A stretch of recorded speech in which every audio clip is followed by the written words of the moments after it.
Hey, welcome to the show, Total Financial Solutions, Safer Money Hour. Arif, Halaby, Jeff Gerard, joining you every week at this time, talking about your family's finances, of course, getting out of debt, managing money, planning for your family's future. That's what it's all about, and trying to exist, if you will, in today's crazy world. Have you seen the market lately?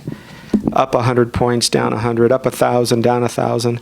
You don't even know, really, what that means to your financial life. People have no idea if that means they can retire someday, they can't. So they usually do one of two things. You put your head in the sand and you say things like, well, doesn't it always go up anyway? It eventually goes up, and over time the market outperforms everything. So I'm not worried. You can keep telling yourself that if that's what makes you feel better. I think part of it is to realize, sometimes the getting out is the right thing to do. They don't say buy low and sell high for a reason. They say that buy low and sell at the top, don't they?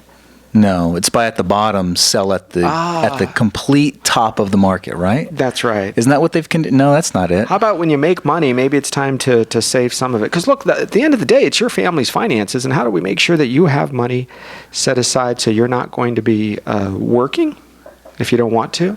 A lot of people work because they want to. They don't work in retirement just because they have to. Well, that's kind of the enviable position, because what you do is you do what you love. How many times do people try to say, well, I've always wanted to work in, and then they say the industry or the field. I always wanted to teach, but I could never really get into it because I was an engineer and making so much more money as an engineer. It wasn't profitable to go and to teach at an elementary school or whatever it might be. Except today, if you have a pension or you've done well with your money, you've saved, you've built up a nest egg, if you will, maybe working in retirement is a way to stay busy, to stay relevant. And those are important things, because when is enough enough?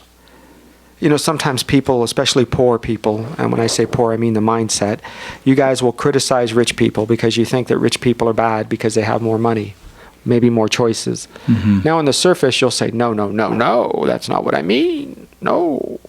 But then you'll criticize the fancy car they drive, kind of in an underhanded, passive-aggressive way. You know how to do that. Or you'll criticize the choices. They've just been on a vacation again this year. And didn't they just get back? Oh, my God. And I haven't even taken one. It's how long it's been to me and my husband, and he worked so hard. What are they doing? And you start building this, they're bad, I'm good, because they have money and I don't. Well, why don't you just learn, raise your hand, just a suggestion. Why don't you just learn how to manage your own finances? Today, it's everywhere, right? The education is there. It's right here on your cell phone. It's right here on your laptop or your tablet. You can find out anything about anything. So how about if we learn a couple of ways to boost your income, make extra money in retirement, so you're not one of those enviable people? We have a client, and they eat sushi all the time. All the time. I don't know what it costs, but I know when I go out to sushi, it's, especially for a couple people, it's not less than $100 by the time you add everything in there. And when you're talking about 2 or 3 times a week, times every month, that it's wonderful. I wish I could do that every day. Why not? But then at the end of the month, when they look at the bill and it's $800 or $1,000 that they've spent on that, and then they say, oh, but I don't have any money to save for my retirement or my child's college. You've got to realize that somewhere in your financial life, you're making sacrifices. And you've heard me say this before. Add up all of the money you've ever made. Add it up. If you've made $1 million in your lifetime, and it's not difficult to do that if you've been working 15 or 20 years, and you've made $1 million in your lifetime, and you have $832 in your checking account, what's wrong? Who did you work for? You worked for somebody. Somebody's thanking you for a great vacation in Maui, or a wonderful new car that's a dream luxury vehicle. Somebody's kids are going to college because you worked overtime 3 years ago. Who is working for you? It is not the government. There are plenty of you that think, and I understand because sometimes people are injured or disabled or they can't work, but there are plenty of you that think that the government owes you something. You will always be envious. You will always be poor. And frankly, you'll always be bitter if you think that. You'll always think that somebody has something that they don't deserve, and because you exist, therefore you deserve. And look, I share this with you because somebody has to. Because you're going to complain to your spouse, and they're going to agree because they don't want to fight. Your girlfriend or your buddies, they're not going to disagree and call you a lazy bum and get up off your fanny and go to work and take that job even if it's not one you really like, right? There are some people that aren't going to be your honesty baseboard. But where in your retirement are you going to take responsibility? It's tough. Ways to make extra money in retirement, that's what we're going to talk about. How do you boost your retirement income? Well, you can do two things. You can withdraw less from your savings each month, or even pay for a few luxury goods simply by working part-time somewhere. Doesn't have, look, 5, 7, 8, they're going to make minimum wage $20 an hour. Like, that's going to make a difference. Yeah, as if the cost of things won't go up with that increase. Do you realize it is a strategic plan to do two things? Number one, a strategic plan to raise workers' comp insurance so that the insurance companies will make more money, period. Because it's all a function of wages. Number two, it's a strategic way to raise more taxes. Payroll taxes.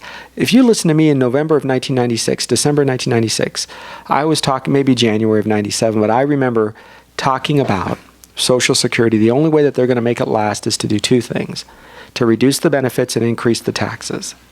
Well, when strategically our economy is not rebounding over the last 7, 8 years, you take a look around and people are not making more money than they did. People are not living better lifestyles, so the wages are not increasing. So what does the government have to do? They have to force the wages to increase by taking from those that produce. And when they take from those that produce, who are they taking from? Are they taking from, rich people? Well, rich people just pass it on to you. You buy an extra hamburger, you're going to pay 80 cents more for it. That's right. Dry cleaning, you're going to pay 50 cents more. And you might think, oh, it's no big deal. Gasoline. Surprise. Yeah, because the minute you put more money into the system via a small business, that small business owner, if they're savvy, is going to find a way to put it in their left pocket, like their retirement account, and not pay tax on it. So who's really footing that bill? Really sounds like us. And people don't go to work specifically so they can make other people rich. You go to work to take care of your family. And it's an eye-opening thing for some, because you don't realize that your family has to make a certain amount of money. So either you work more jobs, you become more educated so you get paid more money, or the government forces it through minimum wage. Now, you can argue that, people can't raise family on minimum wage. I don't know if you're supposed to raise a family on minimum wage. I think you're not supposed to. I think you're supposed to go to work and go back to school and get 3 jobs like I did. Slept in my car. My pickup truck had a little, foam mattress thing in the back, and I'd open the windows and pull under parking structures and whatever I had to do. Because part of that was I knew that I had to be worth more per hour or per day or per month than I was yesterday. So I get it. It's not an easy conversation to have, but somebody's going to have to do it, because you're going to need a part-time job in retirement. If you haven't saved for your family's finances, you're going to keep spending on stuff you don't have to. A part-time job's the only way to go. And it's a great way to account for your time. I mean, think about your entire working life. Your time was accounted for. You hear people say, my work's cut out for me. Well, you've got somewhere to clock in every day, and then at the end of the day, you're so tired you don't want to do anything else. Now imagine, like we've talked about before, retirement is a whole bunch of Saturdays and a Sunday. What do you do on a Saturday? You relax, you go out, you shop. It's one of the highest, it's the day of the week that people spend the most money. So imagine 6 or 7 Saturdays in a row for the next 30 years. What are you going to be doing? Well, a lot of people will spend the most amount of money in retirement right after they retire. Yeah, because you think the monies are still coming in. You have that need to feel important. All of us like getting gifts, right? Yeah. Have you ever done that? Have you ever gotten something in the mail that you ordered from, comes in UPS or FedEx? It's kind of nice, right? You get a package, it's fun. You take a look at it, you say, this is fun, and you open it up, and you ordered it a week ago, and so there's a little high that comes then, and then a high that comes when you open it. Then you got to think, how I'm going to pay for this. So for a lot of people, they spend money they don't have right after retirement. That's why we call it the golden 10. It's that 5 years before retirement, because you're building up habits, 5 years after retirement, because those habits are now on autopilot. It's almost as if you're in a coast mode. And we have to say, are we going to make some changes? Are you going up? Are you going down? Can you modify? Can you grow your wealth? So part of that comes in by saying, do I need all the stuff that I have? A lot of people realize, first of all, that you can become an entrepreneur by simply taking your hobbies, turning it into a business. People are doing it all the time. I love it. Look at the stores on Amazon or Etsy or eBay. People make money. Now, when my wife early on was thinking that she made money by selling something in the garage that at one point we bought for $50 and she sold it for $12, she didn't just make $12. No, we lost $38. So there was a math problem there. And great business model. Sell everything at a discount. It's sure to go. I made $500 this month. Well, I don't know. Maybe we just lost $2,000. Part of what you have to do is look at, if it's sitting in my garage, it's worth nothing anyway. So go and sell it and get it over with. But your family has to realize that there's going to be things in your life that you might have to sell. Maybe something you just don't need. Well, I'm thinking of a person in the last few years that I had come across that did a very labor-intensive job all his life, building houses, doing construction and handyman type of work. And as a hobby, loved collecting various things at garage sales or finding things.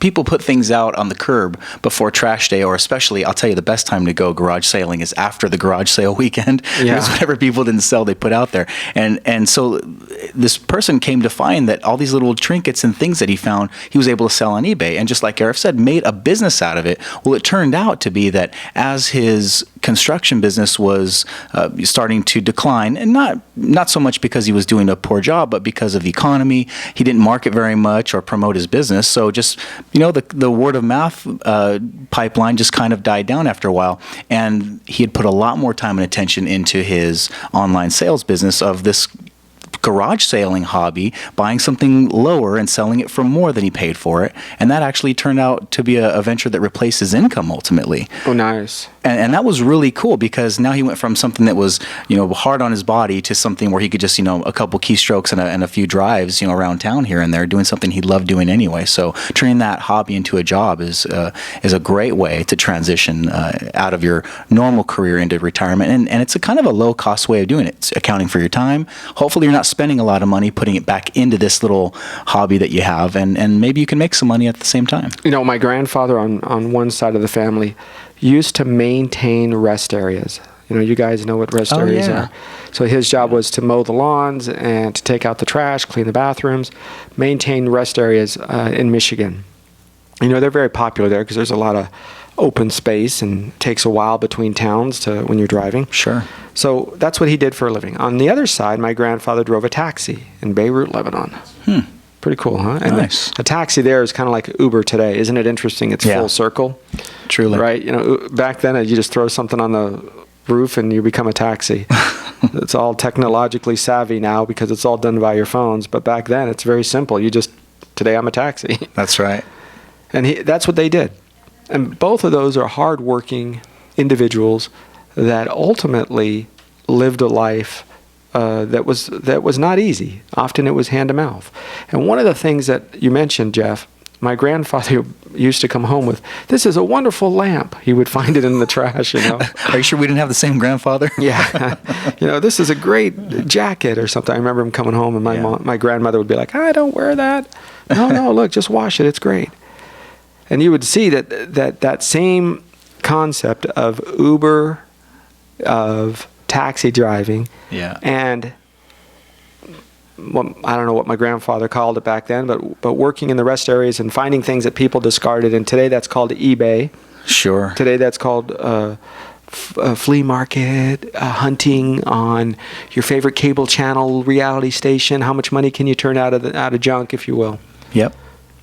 It doesn't change. It uses a computer now or uses a fancy smartphone, but both of those have existed for generations. And it's a concept and it's tried and true. People will need transportation as long as they have somewhere to be and they're somewhere now that they're or they're not in that place that they need to be, they're always going to have to find a way to get there. So there's that part of it. And it's just like you're saying, Arif, it's a matter of communicating. You may have put a sign on your car, and your radius or your visibility for your business was whoever could see your car, whoever's standing on the curb and needed that ride. Well, now today it's, I was taking the train up from Santa Clarita Valley up to the Antelope Valley, and I could have a ride waiting for me at the train terminal before I even get there. I was messing around with it. I had a ride anyway, but I was messing around with it on Uber, and I think there's another one called Lyft as well. I haven't used that, but there are a couple of alternatives to Uber out there. And you go on your smartphone, and in minutes, actually literally seconds, I think under 10 seconds, I had a choice on who could come get me and give me a low-cost ride. And I didn't have to flag a cab down. And it's kind of sad for the taxi cab world, because those people are kind of like, they get in line and they wait for their business to come in. These other people, they're just making a business out of it. And that's one of the things I want to talk about today is I know somebody personally that became an Uber driver and is making money when they feel like it. They have 3 different jobs in different industries, and that third one is being a transporter, basically. Is in the nursing field, does catering on weekends, and then on her days off likes to drive for Uber, and it's working out tremendously for her. So you notice what I love about that is the creativity. So you see, what kind of skill set does it take to go to flea markets, to buy things for pennies, nickels, and dollars, and sell them for dollars, and in some cases hundreds of dollars? Right. What kind of extra education and government intervention do you need to take the same car that you were driving, clean it up, vacuum, and become one of these transporter type drivers, Uber or Lyft? Wait, why are you sitting at home sending out 57 resumes? Are you? That's not working. That's not looking for a job. That's trying, not doing your best. Folks, there's a difference. Yeah, truly. Very important to me is this. You understand that nobody has to tell you what to do. You can actually do it yourself. The biggest challenge is growing up. We grew up in a system where bell ring, stand up, bing, bell ring, sit down, bell ring, go to the bathroom, bell ring, come back. And you grew up in this system where you were so conditioned to have somebody else tell you, walk 5 feet, back up, go left, go right. And the initiative, the curiosity has been stripped from a lot of people in this generation. The ones that go out and can see a problem and go and attack it, and you're going to fail and you're going to make mistakes. But that courage to take that next step is something that is missing for a lot of people. And that is, I think, why people sit around and say, I need another year of unemployment. Why? Oh, because I got to get my gardening done. I'm like, you're kidding me. It doesn't come from air. But people will vote for people that want to give you free stuff. Look at the student loan world. I want you to pay attention, because in most parts of your life, the more you can do, the less power you give to somebody else, and the more you take to yourself. And the more choices you have, the more you make choices. The less choices you make, the more you're in a position to try to figure out, I got to keep giving up options. I got to keep giving up those choices. Somebody else is going to make the decision of what I can eat or what my kid can eat at school. Are you kidding me? I used to love the pizza with the little pepperonis. Yeah. Well, we can't do that anymore? No. Oh. And you got to eat So what do they look at the trash bins at some of these schools, folks. You'd prefer the kids have nothing because of your high horse of empty calories, and we want budgets of carbohydrate and a balance. Kids are like, are you kidding me? I'm going to run around the playground. I'm going to burn whatever carbohydrates I'm eating. You have to figure out that some of your intervention ideas, although come from a good place, I'm sure, are incredibly invasive, and it dampens down the American spirit. We want liberty. We don't want democracy. Fight for liberty first, democracy will come. Fight for democracy first, and you might get a Fidel Castro, or a Hugo Chavez, or a Pol Pot, or a Allende. Do your homework. That's Cambodia and Chile. A lot of these guys are elected. A lot of these guys were, quote, democracy. Fight for liberty first, and then you have choices in your life. Then retirement is different. It's what you want it to be, not what somebody put you in a box. We'll be back in just a minute. Total Financial Solutions, Safer Money Hour. I'm Arif Halaby along with Jeff Gerard. Welcome to Total Financial Solutions Safer Money Hour.